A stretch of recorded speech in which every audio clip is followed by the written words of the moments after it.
Hello developers. तो देखो, जब भी फॉर्म वैलिडेशन की बात आती है तो हम हमेशा यही सोचते हैं कि हमें जावास्क्रिप्ट के वैलिडेशंस लगाने पड़ेंगे, क्योंकि हमें ऑन एंटर पे, ऑन इनपुट पे, जब भी इनपुट आपका चेंज होगा, आप कुछ भी टाइप करोगे तब आपको उसमें जो भी लाइव वैलिडेशंस होते हैं कि आपने जो भी टाइप किया है हैंड टू हैंड, आप उसके अंदर स्क्रिप्ट लगाते हो, वैल्यू गेट करते हो और जो भी वैलिडेशंस लगाने होते हैं वो आप अप्लाई कर देते हो। बट अगर मैं आपको एक तरीका बताऊं कि आप CSS से ये सब कर सकते हो, हाँ, आप CSS से भी ये सारी चीज़ें कर सकते हो।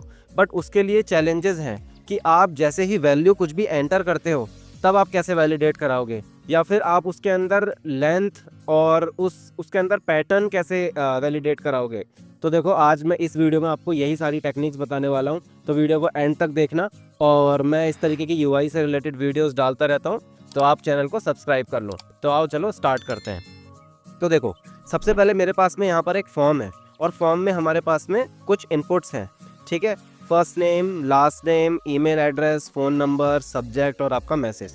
ठीक है, तो देखो, जैसे ही मैं कुछ भी टाइप करता हूँ ये हैंड टू हैंड मुझे लाइव मेरे को फीडबैक देता है। ठीक है, तो देखो यहाँ पर क्या आ रहा है कि एंटर एटलीस्ट 3 कैरेक्टर्स। तो जैसे ही मैं अपना पूरा नाम एंटर करूँगा, ये देखो इसने बता दिया, जैसे ही 3 कैरेक्टर से ज़्यादा हुए इसने मेरा फॉर्म वैलिडेट कर दिया। ठीक है, और आप इसको यहाँ पर सेंड में सबमिट करके भी चेक कर सकते हो। तो देखो, अगर मैं यहाँ पर इसको हटा दूँ और सबमिट करूँ तो देखो, ठीक है, तो यहाँ पर हमारे पास में आप देख सकते हो पूरा वैलिडेट हो रहा है ये।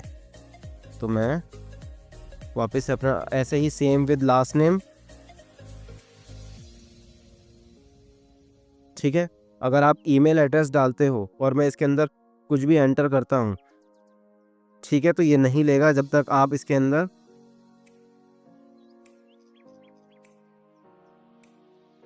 ठीक है, अगर मैं नंबर डालूँ तो नंबर में वैलिडेशन मैंने लगाया हुआ है 10 नंबर का एटलीस्ट। तो मैं अगर 10 से कम नंबर ऐड करूँगा तो ये मुझे एरर देगा।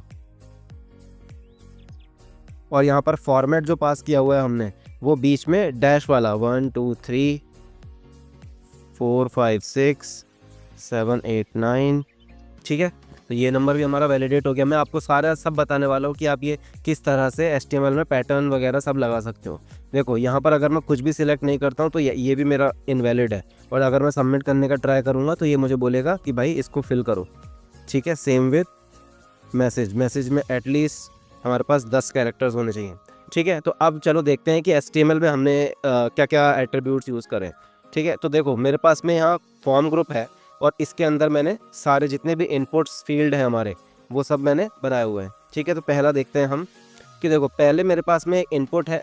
ठीक है, इनपुट का टाइप टेक्स्ट है, उसके ऊपर फॉर्म कंट्रोल क्लास है स्टाइलिंग के लिए, प्लेस होल्डर है, मिन लेंथ हमने जो है वो 3 पास की हुई है और यही वो मिन लेंथ है जो फॉर्म को वैलिडेट कर रही है। ठीक है, और रिक्वायर्ड लगा हुआ है क्योंकि आप फॉर्म सबमिट करोगे जब तक इसके अंदर वैल्यू नहीं होगी तब तक ये उसको वैलिडेट नहीं करेगा। और ऑटो कंप्लीट ऑफ है, मीनिंग सजेशंस, अगर आप जैसे ही इनपुट पे फोकस करते हो तो ब्राउज़र के जो सजेशंस आते हैं वो ऑफ किए हुए हैं। ठीक है, तो ये मिन लेंथ का इसके अंदर हमने वैलिडेशन लगाया हुआ है कि अगर मिन लेंथ जो है वो 3 होगी तभी ये इसको पास करेगा, अदरवाइज फेल करेगा। बट इसकी स्टाइलिंग कैसे करी है वो मैं आगे बताऊँगा। ठीक है, नेक्स्ट फॉर्म चेक कर लेते हैं हमारा। तो देखो, इसका इनपुट टाइप भी टेक्स्ट है, लास्ट नेम। ठीक है, प्लेस होल्डर इसके अंदर दिया हुआ है, इसमें भी हमने मिनिमम लेंथ लगाई हुई है जैसे कि हमने ऊपर वाले फॉर्म में ऊपर वाले इनपुट में लगाई हुई थी। ठीक है, इसका भी ऑटो कंप्लीट ऑफ है। अब देखते हैं हमारा ईमेल फील्ड का। ठीक है, ईमेल फील्ड में प्लेस होल्डर हमने दिया हुआ है, रिक्वायर्ड किया हुआ है और टाइप ईमेल है, तो टाइप ईमेल डालते ही ये अगर वैलिड इनपुट आप डालोगे ईमेल का, यानी जो फॉर्मेट होता है @.com या @ करके, तब तक ये उसको वैलिड करेगा, अदरवाइज ये इनवैलिड देगा। तो ये तो टाइप ईमेल पास करते ही हो जाता है। ठीक है, अब चलते हैं टेल पे। ठीक है, तो इसमें देखो ये इनपुट है, टाइप टेलीफोन है। ठीक है, प्लेस होल्डर हमने 1 2 3 पास किया हुआ है। अब देखो यहाँ पर पैटर्न यूज़ कर रहे हैं हम। ठीक है, ये पैटर्न है जो बता रहा है कि आपका पहले में आपको 0 to 9 3 नंबर पास कर सकते हो, दूसरे में आप 0 to 9 3 नंबर पास कर सकते हो और तीसरे में आप 0 to 9 4 नंबर पास कर सकते हो। तो अगर मैं आपको वापस से जाके दिखाऊं तो देखो यहाँ पर हमने क्या हुआ है 1 2 3, हम यहाँ 0 से 9 कोई भी नंबर 3 पास कर सकते हैं, फिर डैश, फिर 3 नंबर, फिर डैश और फिर यहाँ पर 4 नंबर। यहाँ पर आप आपके हिसाब से कोई भी पैटर्न बना सकते हो। तो ये एक इम्पॉर्टेंट चीज़ है, ये कुछ नया देखने को मिला होगा आपको। ठीक है, फिर चलते हैं नेक्स्ट में हमारा देखो सिलेक्ट है, सिलेक्ट के अंदर तो आप रिक्वायर्ड लगाओ और ये आपका जो है पहला हमने ऑप्शन जो है वो सिलेक्टेड दिया हुआ है और इसकी वैल्यू जो है पहले वाले की इस वाले की जो है वो हमने एम्प्टी की हुई है। तो जैसे ही आप ये सिलेक्ट करते हो ये इस फॉर्म को इनवैलिड बता देता है। देखो इस वाले फील्ड को ये इनवैलिड बता देगा क्योंकि आपको कुछ ना कुछ तो सिलेक्ट करना पड़ेगा। ठीक है, सेम गोज़ विद आपका जो भी हमारा टेक्स्ट एरिया है उसमें रो नंबर 4 दिए हुए हैं और यहाँ पर मिनिमम लेंथ 10 दे रखी है। ठीक है, बट अब ये हमें लाइव फीडबैक कैसे दे रहा है, क्योंकि देखो मैं अगर कुछ भी इरेज करता हूँ तो ये फॉर्म का कलर भी चेंज हो रहा है। ये फॉर्म देखो मेरे को नीचे प्लीज़ इनपुट दे रहा है और ये एरर भी शो कर रहा है। तो ये कैसे कर रहा है, ये सारा मैजिक है CSS का। अब देखो मैं CSS में दिखाता हूँ आपको मेन लॉजिक कि CSS में एक्चुअली में हमको करना क्या होता है। ठीक है, ये हमारी नॉर्मल स्टाइलिंग है। अगर मैं ऊपर से स्क्रॉल करना स्टार्ट करूँ तो ये सारी हमारी नॉर्मल फॉर्म की स्टाइलिंग है और जो मेन हमारा जो लॉजिक है वो स्टार्ट होता है यहाँ से।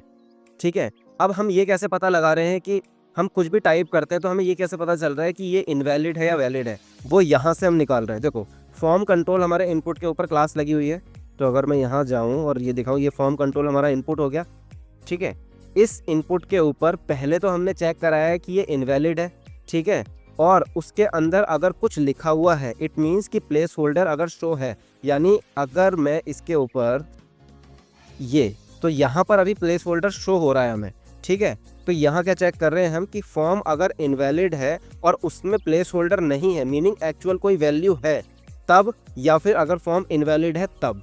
ठीक है, उस केस में उसका बॉर्डर रेड हो जाएगा और उसका जो बैकग्राउंड के अंदर जो इमेज है वो आपको जो आइकन दिख रहा है वो, तो देखो जैसे ही मैं इसके अंदर कुछ भी टाइप करता हूँ तो इसने क्या करा कि प्लेस होल्डर तो शो नहीं है और ये फॉर्म इनवैलिड है। तो जैसे ही फॉर्म इनवैलिड है और उसके अंदर प्लेस होल्डर शो नहीं है, वो उसका बॉर्डर जो है वो डेंजर कर देगा। मीनिंग ये ऊपर वेरिएबल हमने पास किया हुआ है रेड कलर का और उसके अंदर ये वाला SVG जो है वो एज अ बैकग्राउंड कलर आ जाएगा, बैकग्राउंड इमेज आ जाएगा।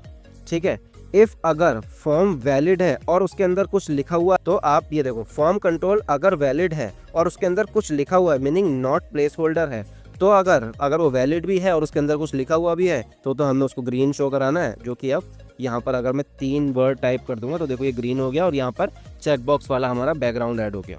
तो देखो ये है इसका मेन लॉजिक। अब नीचे वाला जो ये वाला जो आप ये देख रहे हो प्लीज़ एंटर एटलीस्ट 3 कैरेक्टर्स, ये कैसे शो हो रहा है, ये शो हो रहा है कि जैसे ही अगर फॉर्म कंट्रोल जो है वो इनवैलिड है उसके अंदर कुछ लिखा हुआ है इनवैलिड फीडबैक उसको शो कर दो। तो इनवैलिड फीडबैक हमने कहाँ दिया हुआ है, ये रहा हमारा इनवैलिड फीडबैक।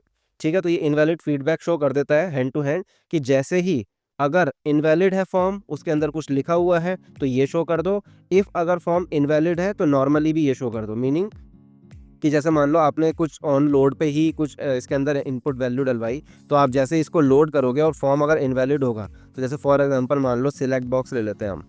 ठीक है, सिलेक्ट में मैंने बाय डिफ़ॉल्ट पहली वैल्यू जो है वो सिलेक्ट कराई हुई है, तो ये सिलेक्टेड में हटा देता हूँ। ठीक है, अब देखो जैसे ही मैंने लोड कराया इसने क्या चेक करा कि इसके अंदर कुछ ना कुछ होना चाहिए, वैल्यू सिलेक्टेड होनी चाहिए। अभी यहाँ कुछ भी सिलेक्टेड नहीं है तो इसने बाय डिफ़ॉल्ट अगर फॉर्म इनवैलिड है चाहे उसमें कुछ सिलेक्टेड हो ना हो, उसने क्या करा कि ये जो हमारा फीडबैक वाला जो डिव था उसको शो कर दिया।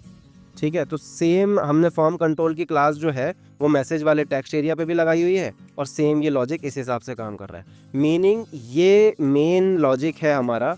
आप ये चेक करा रहे हो कि उस इनपुट के अंदर कुछ टाइप्ड है कि नहीं है। ठीक है, तो जैसे ही आप कुछ भी टाइप करते हो ये CSS चेक करती है कि आपने जो भी लिखा है वो वैलिड है इनवैलिड है और वो हैंड टू हैंड आपको फीडबैक देता है। और इस लॉजिक को लगा के इस तरह से आप कोई भी फॉर्म वैलिडेट और इनवैलिडेट करा सकते हो। और आप पैटर्न वगैरह जो भी है वो मैंने आपको यहाँ पर देखो नंबर वाले जो भी इनपुट है हमारा उसमें दिखाया है, और आप अगर चाहो तो गूगल करके देख सकते हो, आपको डिफरेंट पैटर्न्स मिल जाएंगे किसी भी नंबर को, किसी भी इनपुट को, किसी भी फील्ड को वैलिडेट कराने के लिए। और आप यहाँ से वैलिड और इनवैलिड निकाल के किसी भी तरह की स्टाइलिंग जो है वो आपके फॉर्म पे इनपुट फील्ड पे अप्लाई करा सकते हो। तो ये था हमारा मेन लॉजिक जो कि फॉर्म को वैलिडेट और इनवैलिडेट कराने का जो भी लाइव फीडबैक देता है, जो कि जैसे ही आप कुछ भी टाइप करते हो। ठीक है, तो देखो इस तरह की UI वीडियोस और ट्रिक्स मैं अपने चैनल पे अपलोड करता रहता हूँ, तो फटाफट से सब्सक्राइब कर लो और मिलते हैं नेक्स्ट वीडियो में कुछ नई ट्रिक के साथ में। Thanks for watching.